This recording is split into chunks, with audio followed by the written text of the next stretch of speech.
welcome to Gardener's World. This is one of those jobs that I actually rather love, because it marks a shift in the season that is all part of a bigger picture that can be and should be really beautiful. Because this long grass in the cricket pitch, which we cut round about the end of July to the middle of August every year, is actually geared to present as many wildflowers as we possibly can. But to get that display, it is dependent upon the grass, which is the matrix in which it grows in, not being too dominant. So we treat it like hay. But the crucial thing is not to cut it at all until all the seeds have set and the foliage has died down, which is somewhere between the middle of July and middle of August. Then cut it and rake it up. Get every little scrap of grass off the ground so it can't die back and then feed back into the soil. But it will make good compost, so we do recycle it in another way. And then we keep it tightly mown for the rest of the summer and into autumn. So we go into winter with very short grass, which means that we can see the first crocuses. They're not competing with grass at all. And that way, we get this rhythm and cycle all geared around as dramatic and as splendid a display in spring as we possibly can. Now, coming up, Francis visits the gardens of the Horniman Museum in South London, which are being replanted for maximum sustainability. Botanically, this area seems really, really interesting. How does this fit with the sustainable picture here? The reality of climate change is hammered home in the fact that we can grow these things in England, really. We join a gardener in Kent, who after many years is still finding fresh enthusiasm and joy in her plot. I think of my garden as a reflection of me. It reflects the kind of personality I am, bubbly, like to laugh a lot, and I like to plant what I love a lot. We catch up with Adam in his garden to see how it is developing. It's been a great couple of months. The herbaceous perennial planting is coming out of the ground. It's going to be a real understanding of how to move the garden forward. I'm breaking every single rule I've got for myself. Don't start lots of projects at once. That's exactly what I've done. So I'm going to show you a couple of them today. And I shall be in the wildlife garden, adding some plants to the pond and doing a bit of cutting back.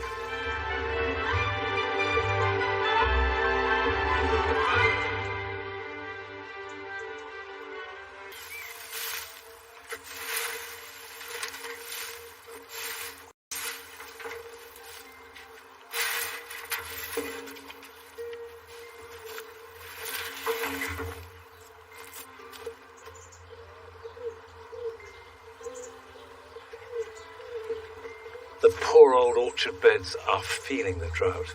Actually, the hydrangeas, this is Annabelle, are not doing too badly, and these are plants that do like a little bit of moisture. But by and large, it is really showing signs of just not having enough water. However, those shrubs that are finished flowering, and I've got a Philadelphus here, will have new growth that is really good for taking cuttings from, and these are semi-ripe cuttings. So if I take a shoot like this, the tip is very flexible. That's soft, so that would be a softwood cutting. But you don't have to go down very far for it to be flexible, but not bendable. Now what you do need is a pair of secateurs and a bag. And I know I say this all the time when you take cuttings, but it really is essential. It makes all the difference in the world. If you can have a polythene bag that you can pop the cutting into, straight away you're increasing the chances of survival. So we can take a nice shoot like that one. You can see here, it's soft at the top, but good and firm underneath. Take it a little bit longer than you intend. So I'm going to go underneath a leaf and cut like that, and straight into a bag. And even if it doesn't completely fit, just keep most of it in the bag. Right, I've got a nice couple there, which I'll take. And this is something you can do with a range of shrubs, from viburnums to lilacs and hydrangeas.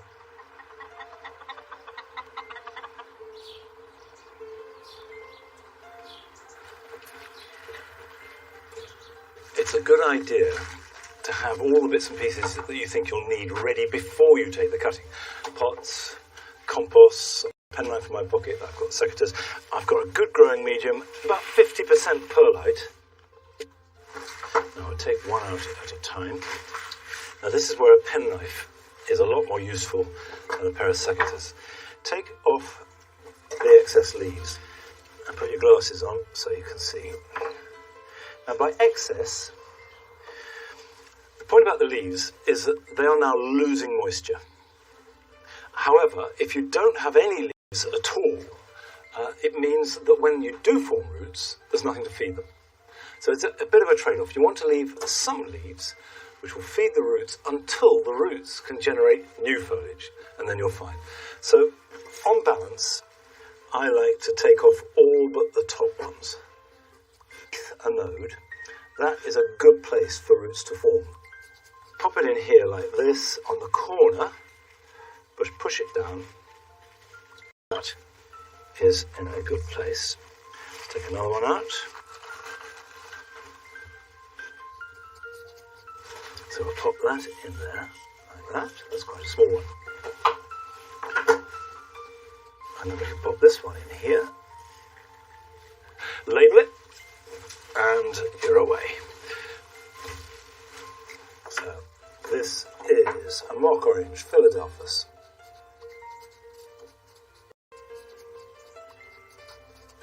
There we go. That should start to show signs of new growth in about 2 to 3 weeks' time, and then they'll be ready to put on.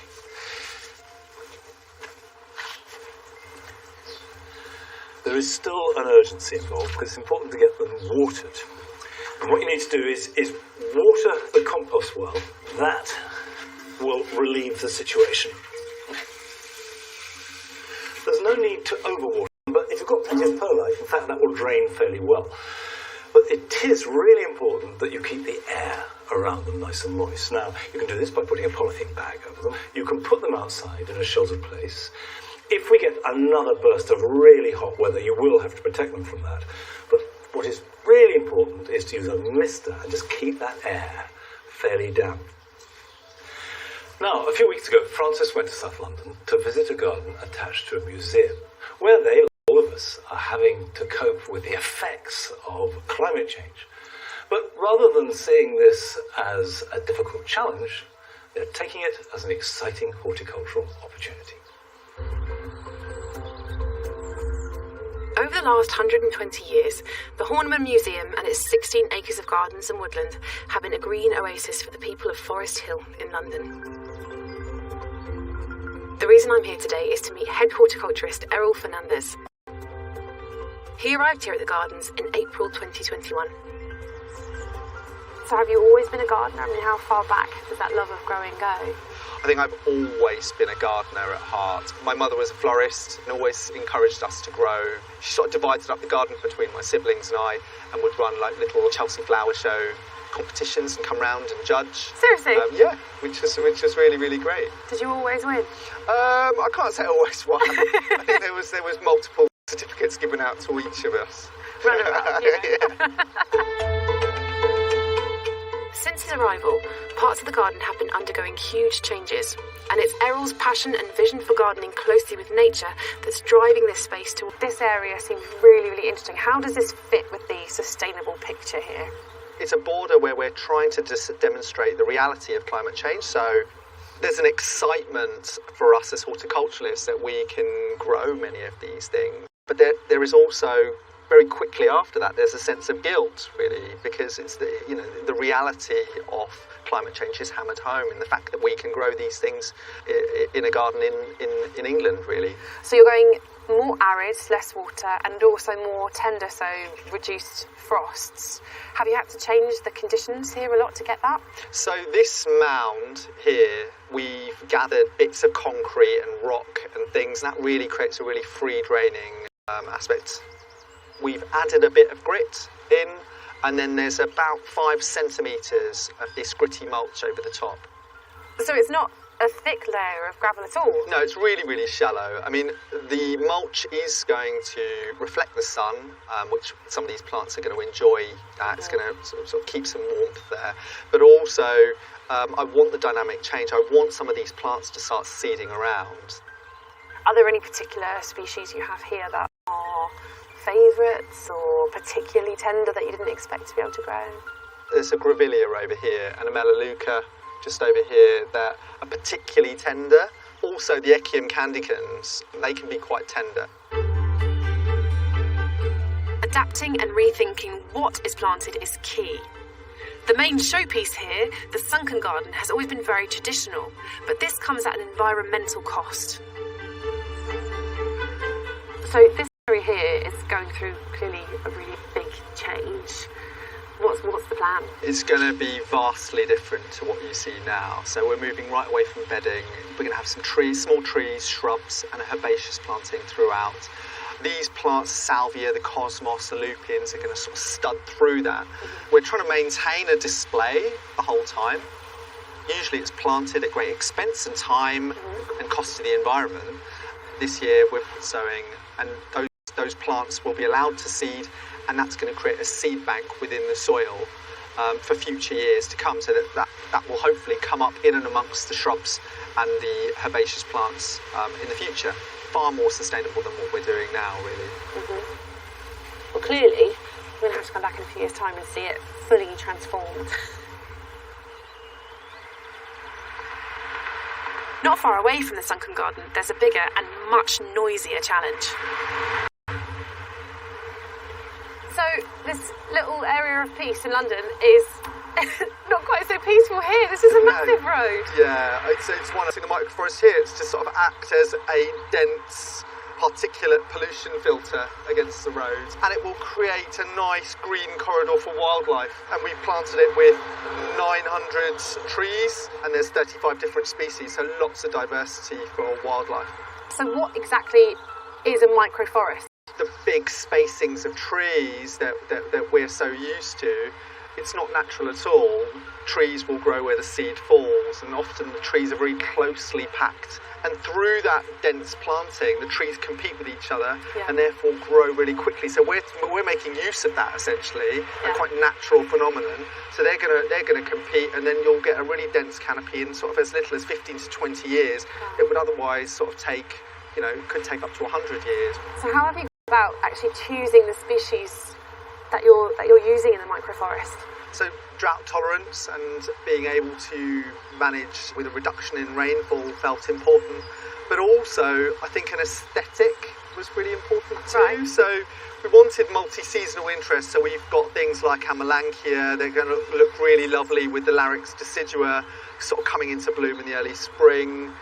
We got Scots pine and sorbus that's going to be in bloom, and it's also going to produce berries and lovely autumn colour. So it's as much about the sustainability, the ecology and climate change as it is about being beautiful, having some substance. We've seen just 3 areas of the garden, but there's so much more that will be done. Errol and his team certainly have lots of plans, and I really look forward to seeing how this whole garden evolves over the years.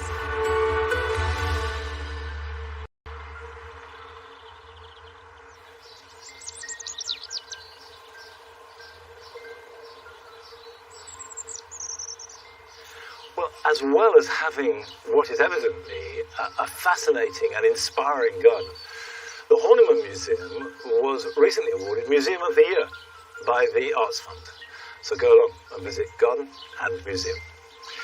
Now, this is the wildlife garden, and the whole point of this area of Longmeadow is to try and have as many elements as possible to help wildlife, but also make it a garden. Also make it something beautiful. Now, the first thing you've got to have is a pond. Pond is absolutely essential, a key element. And you can see that it's not like many ponds. For example, I've left the duckweed, because that's cover. And underneath there'll be lots of life. Around the edges, there's a tangle of growth, cover, for lots of animals, not just amphibians, but also mammals coming to the water to drink. I've got some plants I want to add to it. This is a little native plant called frogbit. It's like a flower with a yellow centre, and then in autumn it dies away completely. But by then it's produced a little bud, and that tiny little bud will sink to the bottom of the pond, and then in spring that bud will rise to the surface and will create really good cover for dragonfly larvae, young tadpoles, frogs, and little beetles and amphibians. So it's doing good and looking beautiful, and really easy to plant. It's planted on the water, and you buy it in little, seemingly insignificant little pieces like this, but all work perfectly well. Now, the wildlife garden, has been really rich with plants and bees and butterflies right up to the end of June. So I'm going to start cutting back, but just at random. Any nettles that are near the front of the border I'll take out, but I'll leave the ones at the back. These cow parsley are now finished. The seeds have dropped, so I can take these back. I shall carefully work through this, not taking out too much, just letting a little bit of light and air in so that the new growth can have every opportunity to come through. And this is the key thing when you're gardening with wildlife, is to just use a light touch. You'll do more harm by doing too much than too little. But at the same time, you do want it to look good and be somewhere that you can enjoy as well as wildlife. Now, let's go and visit one of your gardens.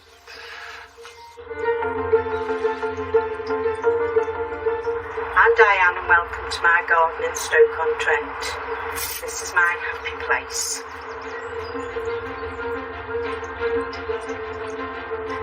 This small area here belongs to my grandson George, and he's helped me to put these happy little plants in, and he loves to water, spray everything. One of my absolute favourites is my mock orange. This plant has moved all around the garden. She's found a perfect spot. And my lupins this year have given me a wonderful display. This here, poppy, is my particular favourite.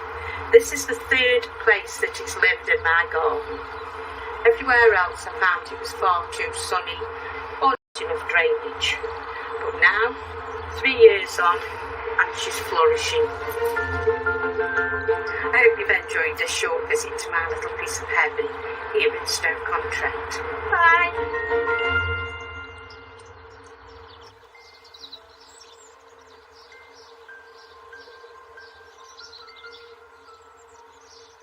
And this time of year, the cardoons, which get really top heavy, tend to flop and need towing up. But luckily we've got, and the string doesn't break. That looks better. Now I have to say, Diane, your Meconopsis made me think of the Meconopsis we had here at Long Meadow, and with great envy, because I struggle to grow them. I love them.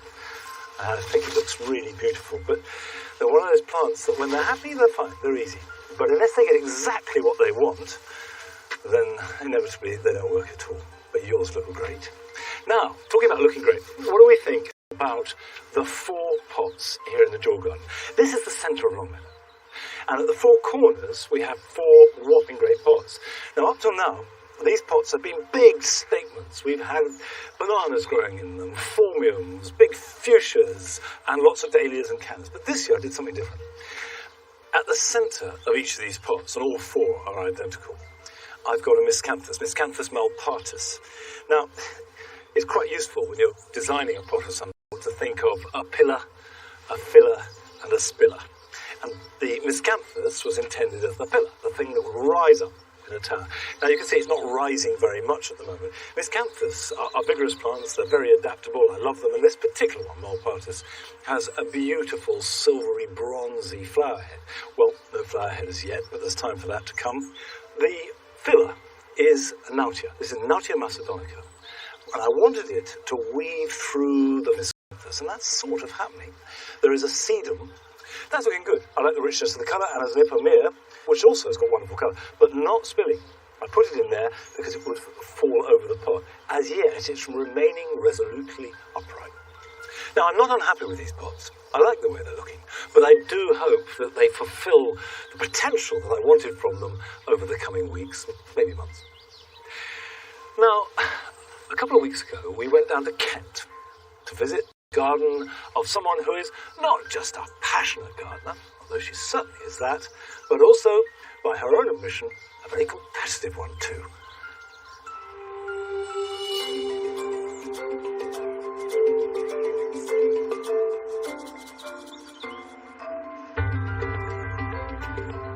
There's always room for something. My husband would say, Violet, but there's no room. I said, don't you worry. I'll find a space for it. I'm sure eventually there won't be any pathway if I have my way, and then I'll just move and start somewhere else. Bye. My name is Violet Crowell. I live with my husband and we've got this garden. This is a very busy garden. You get this fusion of different plants, but it's because I love my fruit trees, I must have fruits. I love flowers, and everybody have to cohabit. The kind of personality I am, bubbly, like to laugh a lot, and I like to plant what I love a lot. My love of garden comes from in my 20s when I was living with my extended family in London in the 70s. We lived in Masonette and we had a balcony, and what we used to do is plant flowers in. We also plant tomatoes and dahlias. I'm a very competitive person, primarily because I do horticulture show and I like to win the cups. I specifically love showing springtime, my daffodils, summertime, my roses, but my favourite is dahlias. I call this the patio area, and when you come through the door and you see the plants, it just makes you feel happy inside, and you start the day off really feeling good. This plant is almost perfect, but not quite. But they always do well. Mary Jamanda, they always do very well. This one is more place, and this is a pom-pom. It's a small pom-pom. And I like it because it's so sweet. It makes you want to cuddle it. This always do well as well. 2013, I was really, really lucky. I got 13 cups. 13, yep. What they say is, Violet, your name precedes you before they see you. The secret is, in November, I dig them up. I take them to the greenhouse and I put them in sawdust so that they kept dry. Now, come February, I use seaweed juice. I dilute it and I water that in to get them going. And then come April, May, I plant them up. I also put ash down, so that's their liquor feed. I water them a lot, and then they start to sing to me, I call it.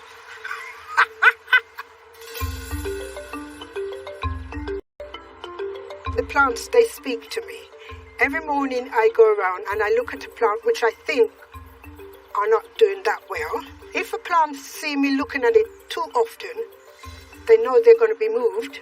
If they don't want to move, they start producing, and that's the only way they stay where they are, or else they'll move. But wherever they move to, they're always happy, because I hate to see the plants suffer. Welcome to our sunken garden. I try to plant things on different level, so you got the canopy and the lower plants underneath, and then you got the summer bed with the cosmos, which are looking fantastic. We got some hot lips, which is a salvia, and we have got hydrangea. I try to colour coordinate where possible, but often it happened by accident. I've got loads of banana tree. Here we've got aces around the pond because it gives that Japanese feeling. It's a fusion of all kind of plants flowering at different time of the year. This is Violet's style of planting.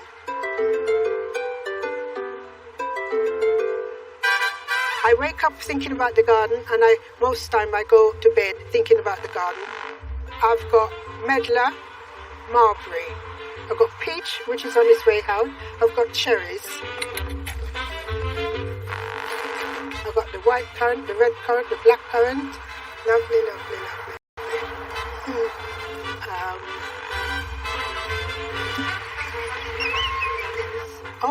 Fig. Fig is one of my favourites as well.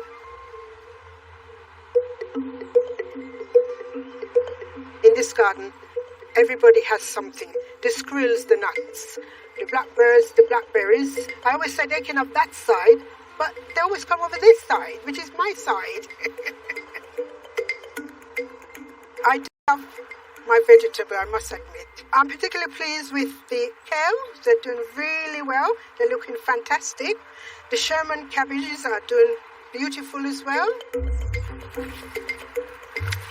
One day we were going through our cupboards in the kitchen and we came across this black-eyed bean. I think it was a year over sell by date. And my husband and I said, what about if we put it in water? Would it then start sprouting? Which it did. So I do hope it's got enough sunshine to produce something. That's what gardening is about. You win some and you lose some, innit? That's life. corn is my favourite vegetable. So I decided I wasn't going to put my eggs in one basket. This year, I've decided to try growing sweet corn in this garden, and they're doing fantastic. They get water a lot.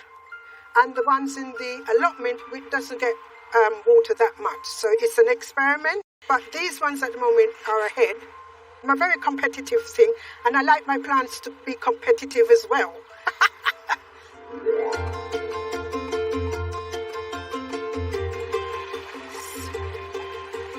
The garden keeps me busy. It keeps me on my toe, and now I say it's my full-time job. I always say it doesn't matter what problems I've got indoor. When I hit the garden, it will disappear. I'm not saying when I go in it won't return, but when I'm in the garden, all I think about is plants. So that's what the garden is, and I would not do without it.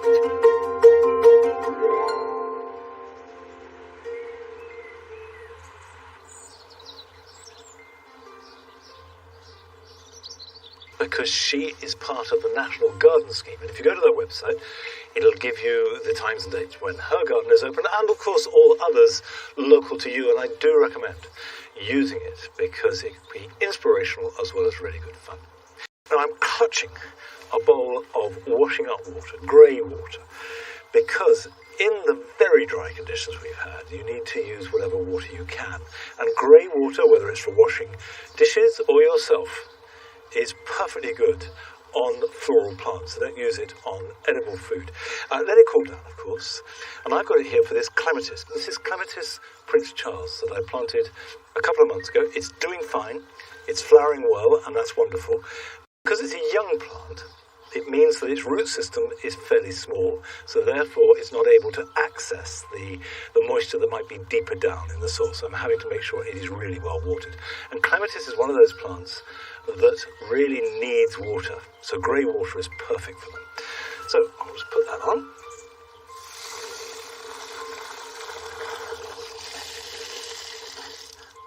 Now, still to come on today's programme. We join Adam as he continues to take stock on what further changes need to be made.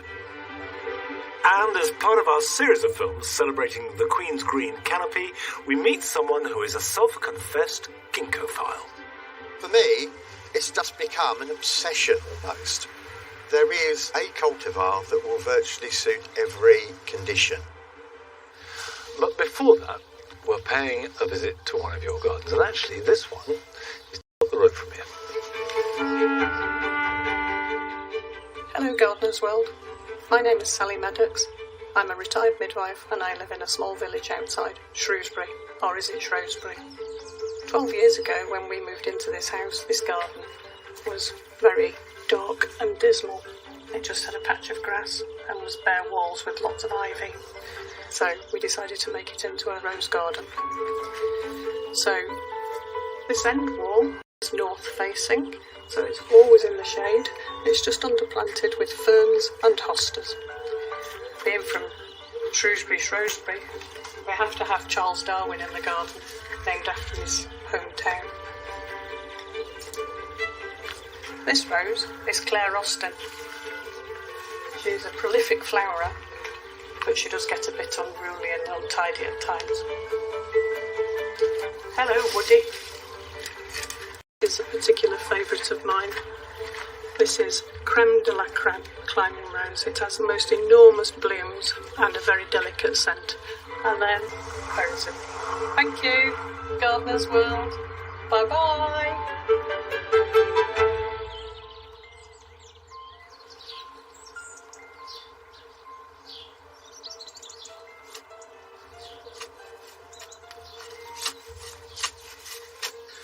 Well, like so, I've got the Charles Darwin rose, and it's a really good one. Absolutely lovely. Now, these are rose cuttings, which I took last October. These were hardwood cuttings, which are very easy to take and need no special conditions. You just put them in a slit with a bit of grit in the soil and leave them, and if they're going to take, they normally will come through the following spring. Now, these have done very well. You can see there's really good growth on these, but they're about to be swamped by the squashes, so I want to pop them up. Now let's have a look at that. You see, there we are. Really quite small roots on that. So that's not ready to be planted out. So I prepared some pots and some compost. Okay, there we go.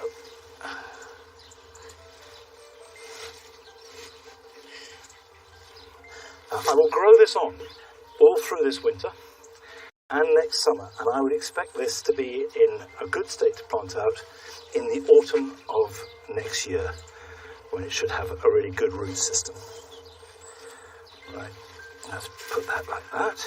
And what I am going to do is just prune that back a little bit, because what I'm interested in growing is not the top growth, but the roots. You've got strong roots, everything else will follow. I'm going to cut this right back. There, and there. And that will grow perfectly strongly. Right, I'm going to do the rest and take them out. However, it's time to pay another visit to Adam in his garden and, quite frankly, see what he's been up to.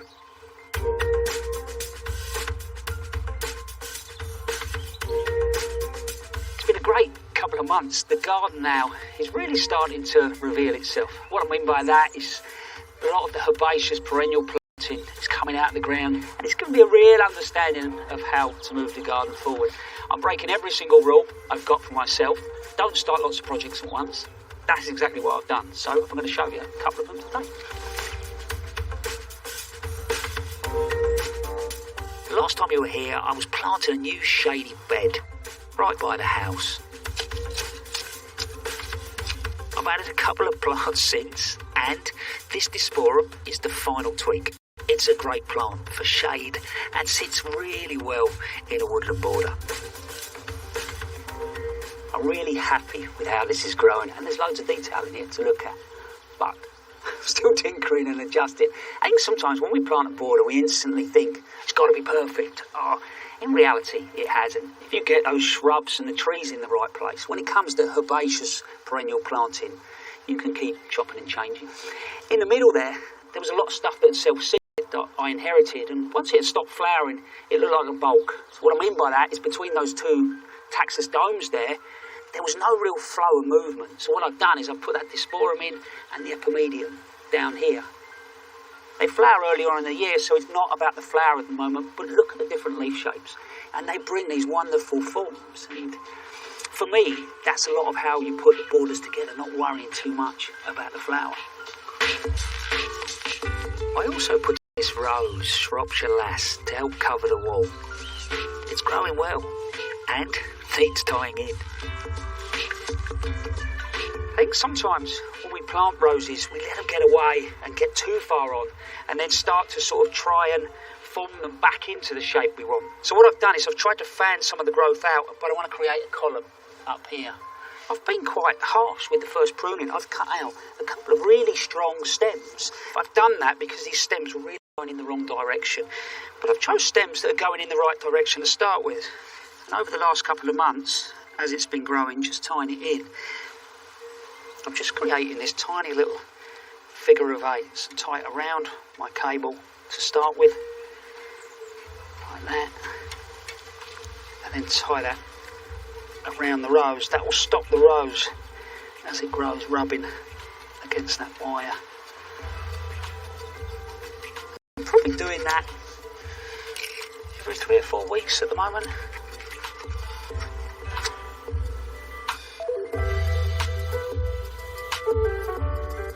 The back garden's north facing, so I thought the challenge might be too much shade. But actually, the big problem is that it's just not cosy enough. Because of these terracings, what's happening is it's lifting the garden up, so it's getting the light earlier on in the day, but also it's leaving me with areas that are feeling very open. You come through the gate and you see the whole garden. There's no mystery or surprise. And I think now I've just about got my head around how I want each space to feel. There's basically 3 layers of terracing, so I'll start at the top. Here, greenhouse in the corner, hedges doing all right. We give them a hard prune and a really good feed, and it's starting to develop. When we look across here, I think what I'm going to do is start to undulate that ground so you can still get in there, feel it, the practicalities, but from here, it will be hidden. And then over here. So we come over here. This is a little bit, when you're deciding where to sit in your garden or maybe add a terrace or something, maybe just put a couple of chairs there first and work out how it feels or how you want it to feel. Here you've got these two cornice mats which frame the chimneys beautifully, but also they make you feel really comfortable. I can sit and enjoy my woodland, and then here in front of me is going to be a gravel garden. Yes, I do love a gravel garden. I really want to push the planting here. These terraces are so free draining. I want to find out what I can get away with. But the middle terrace below is where I've started a new project.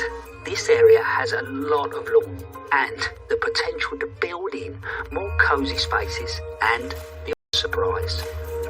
Right now the main seating area by the house is very exposed. But by widening this border above, it will give me more space for further planting, privacy and more surprises. So once I've got that aligned and nicely planted, lovely deep border, if I come back in here, the moment I squat down, dapple shade, the atmosphere feels different. But you can see right into the area, so my idea is to plant it probably from more or less here. So you'll go along the path and you'll cut your way in, so in here you'll be sat back down. I'm going to set the tone for you. Mrs. Frost and I, the sun's going down over the tree. We're enjoying a nice glass of something. And I think, we can do that in our gardens. Is look for those areas where the sun goes down, where the sun comes up, where it's cosy, where it's more exposed, and then really try and work and get the most out of those areas. I've started working on some of the borders here. And this one, I'm beginning to plant up with shrubs and perennials that will soften the terrace lines and bring cohesion to the garden. So actually, the interesting thing is, once I've told you to divide all these spaces up, you've then got to find some subtle way of connecting them back together. And I'm very much doing that through planting. So here, what I'm doing in this border is using this Baptisia australis, which will get to probably just shy of a metre. Lovely grey foliage, works really good as a sub-shrub. Lupin light blue flower with a deep black seed pod. I'm using that as the base plant here. And then the Veronicastrum, which is this strong sort of spikes, I'm using that to work against with what's up there. What I'm using are grasses. This is panicum with a couple of Molinia right alongside. They will help connect the terraces and add subtle differences in forms and leaf shapes. These now also give me the opportunity to add some rhythm, repetition on the next layer of the garden. So these grasses in my garden are going to become key plants of putting the whole thing together, like a jigsaw, really. Anyway, I can hear these shouting. They want a drink. So do I.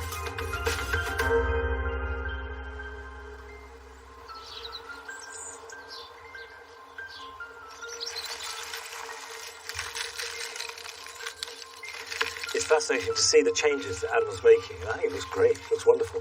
And we shall be going back to see further changes in a few weeks' time. Now, I'm filling this set of plugs ready for sowing my own favourite winter salads. Now, winter salad leaves are very different from summer ones. For example, there's not a lettuce in them. I do grow some winter lettuce, but this particular mix is based on oriental greens, although there are others in there too. I've got rocket, and I've got Mitsuna, and I've got actually a new rocket on me, which is a red-veined rocket. That also looks really good on the plate. And then we've got mustard, and what I do is sow them individually and plant them individually, but when I harvest them, mix and match. You can buy mixtures of seed. The downside of that is it's a bit like getting leftovers and mixing them all together in a soup. Sometimes it'll be quite nice, sometimes not so. Whereas with this, you can be very discriminating. And every time you harvest, you make your own mixture. So a little bit more of this, a bit less of that, see what's growing well. And I assure you, it can be as delicious as any salad you ever had. Now, I'm sowing it in these plugs, which means putting more than one seed in a plug. Now, in principle, I'm not mad about doing that, but just drop a tiny little smattering, no more than 3 or 4 seeds at most. And if it looks crowded, I can thin them out. And if you can give them a bit of protection, a cloche or a fleece, or sometimes in a greenhouse, they will be strong. They will take any amount. They don't need extra heating. They're all hardy, and they will give you good salads every single day across the winter months. I've got a few seeds left over. Now I will repeat this process with all the rest of these seeds. So I have a really nice selection to plant out in about 5-6 weeks' time, and then start harvesting in autumn. But it's time now to visit another of your gardens. And it takes us to the outskirts of Manchester. In China, where I had no knowledge of gardening at all, I came to England and married to David 30 years ago. I noticed that British gardens were so beautiful, and I was inspired to learn more about it. We moved into this newly built house 28 years ago. The garden was bare, almost nothing. And I started collecting the plants. Every plant in my garden has got a story to tell. These are Calla Ethiopica. They are gorgeous at the moment. We call calla lilies. They present purity, hope, eternity, and peace. Our garden is facing the west. We are very lucky to watch the sun going down. Thank you so much for watching.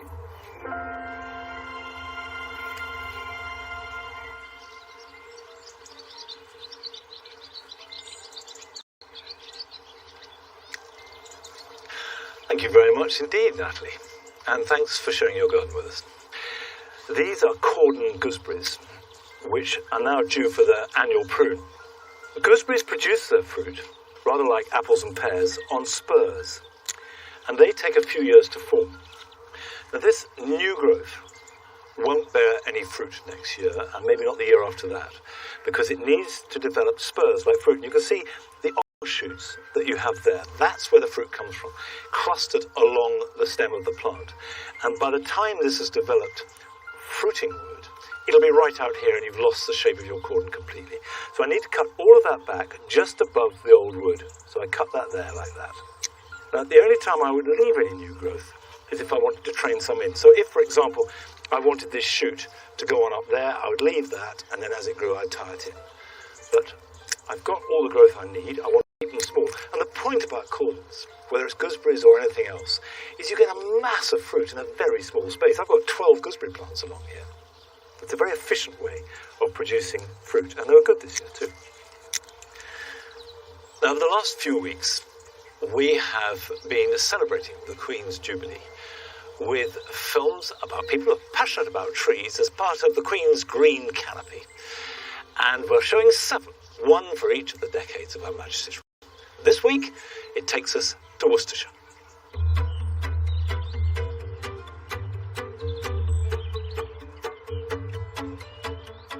Ginkgo biloba is probably the oldest plant in the world.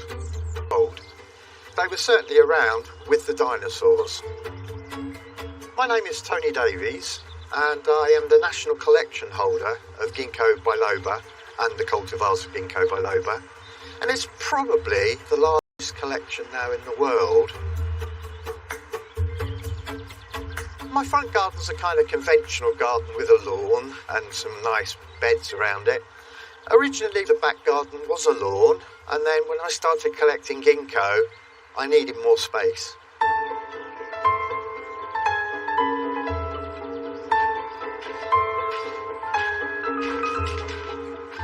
We have 288 distinct cultivars of Ginkgo biloba, but altogether I guess when you add all of the young plants up as well, we've probably got 2,000 to 3,000. There isn't a great deal of room left now. For me, ginkgo has just been fascinating. They're incredibly diverse. We have very interesting patterns on leaves. We have fastigiate ones, we have weeping ones, we have prostrate ones that will crawl across the ground. And for me, It's just become an obsession almost. Friends sometimes describe me as an anorak, but I think there's a little bit more to it than that. I think ginkgophiles appreciate the diversity of the plant and how adaptable it's become to produce these really new and interesting cultivars.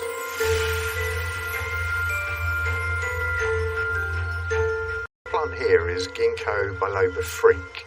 Freak is peculiar because it contains 3 sets of chromosomes, and that gives rise to a thickened leaf and an unusual leaf shape. Only a mother would love this one, and I love it.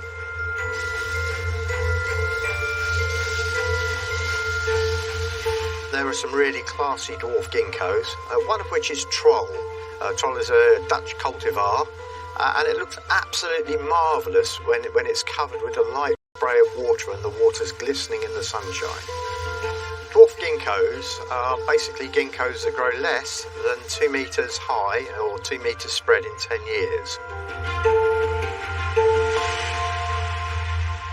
This particular plant here is called Ginkgo biloba baldii, and it's been grafted at this point here to form a standard, and it produces a really nice balanced head, and a number of the dwarf cultivars can also be grafted onto stems of Ginkgo biloba to form standard plants. I've got a beautiful weeping cultivar, Ginkgo biloba pendula, with pendulous branches. In the collection we have around 26 variegated cultivars.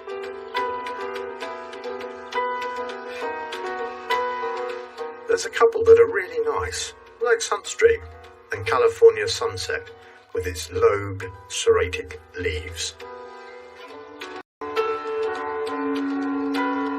With the variegated ginkgos, the best thing is to give them a position so that they're in dappled light or partial shade.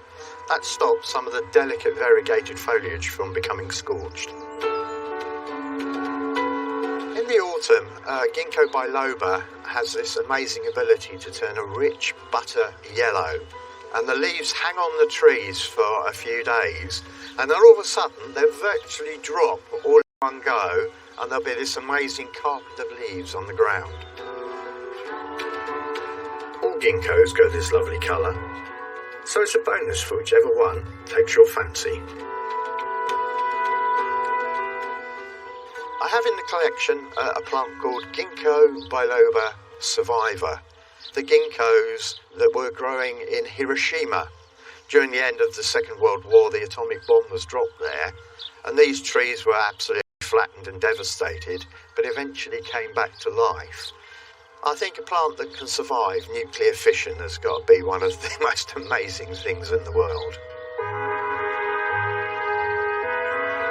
I think everybody should have a ginkgo in their gardens.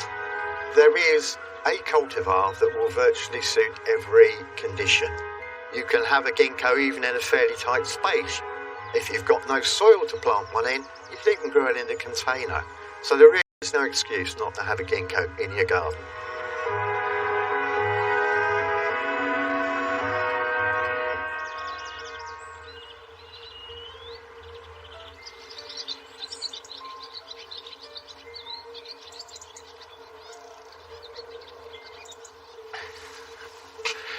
Well, Tony may be right that every garden could have a ginkgo.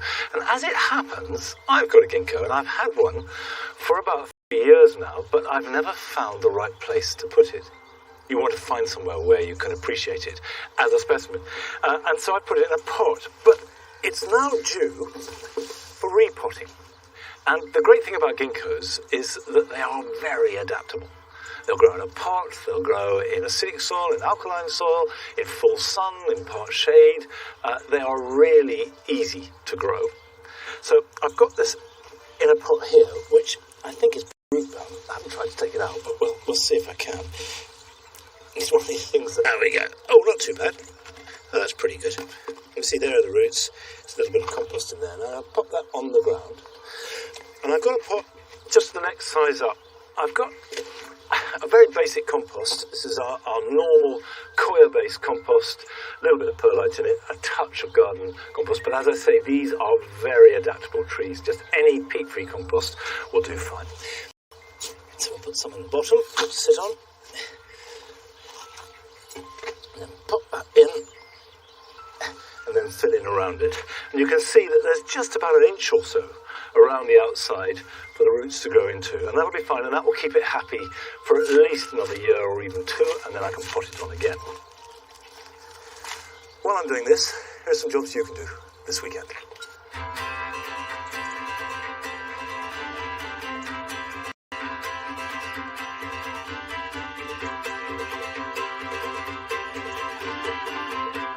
Hardy annuals, like cornflowers, sorrenthy or marigolds, are normally sown in spring.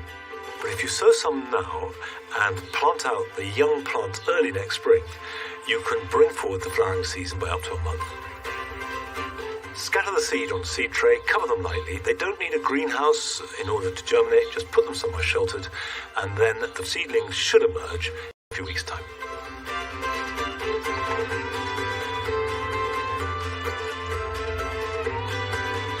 It's easy to create new strawberry plants by pinning down runners. Each runner has a series of young plants or plantlets, and with a homemade staple you can either pin these to the soil so they root into it, or into a little pot of compost. And then, in about a month's time, when the roots are firmly established, simply cut them free from the parent plant and you have your new strawberries.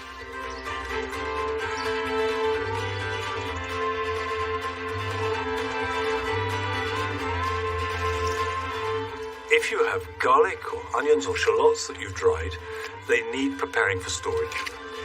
Cut off any foliage or stems, remove any loose outer leaves to the bulb, and tidy up the roots, but don't cut off the root plate, as that will harm storage. And then, if you put them loosely in a basket and keep that in a cool, dark place, you'll find that they will store well for months.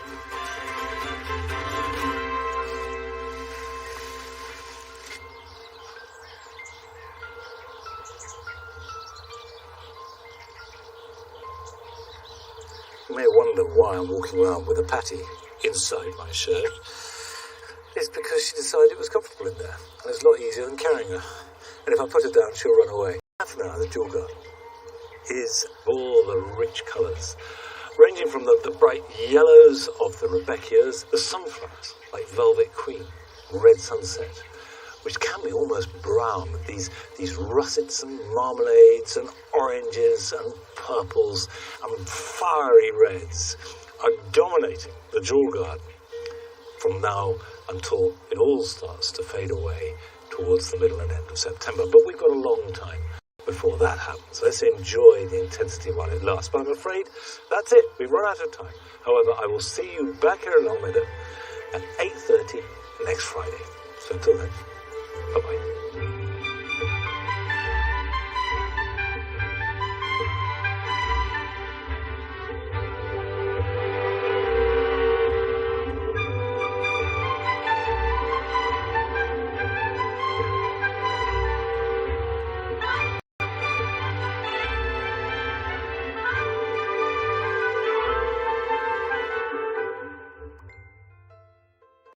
Có lúc muốn biết em với anh là gì, chỉ là bản thân chơi với nhau không cần gì. Mà sao từng phút giây tình yêu nào có, hay cứ đến với ta chẳng thể nào kịp nhận ra. Anh vẫn cứ nhớ nhung đến em hàng ngày. Em là tình yêu hay lẽ sống trên đời này. Nàng như là đóa hoa một thiên thần sứ, xa khiến cho ta ngất ngây không tìm được lối ra. Chẳng biết đến bao giờ nào đâu có anh ngờ, tình yêu đã lỡ trao cho nhau. Người yêu mãi không rời đành cứ thế thôi người, sâu trong trái tim anh hằng mong ước. Muốn nói với em bao điều, dù cho trời đổi thay, em là người anh không thể thiếu. Anh sẽ mãi mãi yêu em như vậy, chỉ mong là chúng ta tình yêu sẽ đong đầy. Mỗi lần gặp em trên phố, anh chẳng biết nói gì hơn. Em cứ xinh mà không cần phải cố. Ai cũng biết em là mai cơn, chẳng cần đau khổ mỗi khi âu sầu. Vì em đã có anh ở bên, những kỷ niệm mà vẫn giữ trong đầu. Anh luôn đặt nó ở trên vì anh yêu em hơn tất cả. Dẫu cho sau này nắng mưa, anh không bao giờ sợ vất vả. Dành cho em thì anh sẽ luôn dư thừa, bởi vì tình yêu ngọt như ly sữa trắng, cũng bị đắng như tách cà phê đến. Em cứ yên tâm không cần lo lắng, đã có anh mang đi hết ưu phiền. Nên là muốn nói với em bao điều, dù cho trời đổi thay, em là người anh không thể thiếu. Anh sẽ mãi mãi yêu em như vậy, chỉ mong là chúng ta tình yêu sẽ đong đầy. La la la la, la la la la, la la la la, la la la la la, la la la la, la la la la, la la la la. Và sau tất cả, anh đã tự hỏi về tình cảm của chúng ta, bất chấp mọi thứ để đến với em, rồi cuối cùng anh đã có thể nói em là đây như thế đó, anh sẽ yêu thật lòng. Sự thật là rất khó, thế giới luôn màu hồng, mặc cho ngàn khó khăn làm ta về cách ngàn nhưng vẫn mãi bên, chẳng bao giờ rời xa.